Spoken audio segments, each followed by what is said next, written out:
સ્થાનિક સ્વરાજ્યની ચૂંટણીઓ જાહેર થઈ ગઈ છે। આખાએ રાજકોટ જિલ્લાની અંદર અને ખાસ કરીને આખા ગુજરાતની અંદર ભારતીય જનતા પાર્ટીની ગામડાઓ પ્રત્યે, નગરપાલિકા વિસ્તાર પ્રત્યે જે ઓરમાયું વર્તન છે એનાથી ખેડૂતો, આમ જનતા, બેરોજગાર યુવાનો બધા નારાજ છે। ત્યારે કોંગ્રેસ પાર્ટીએ 2 મહિનાથી સ્થાનિક સ્વરાજ્યની ચૂંટણી અંગેની તૈયારીઓ શરૂ કરી દીધી છે।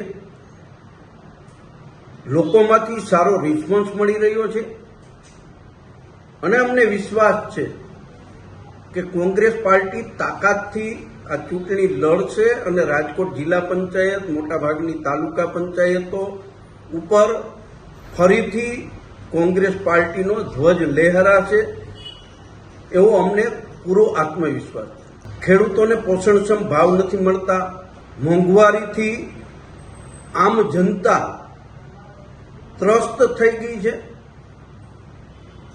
લોકોની નારાજગી આ ચૂંટણીની અંદર ખુલીને સામે આવશે ને સામે ભારતીય જનતા પાર્ટીમાં જે પાયાના નિષ્ઠાવાન કાર્યકર્તાઓ હતા એ કાર્યકર્તાઓની નારાજગી ખુલીને દેખાઈ રહી છે।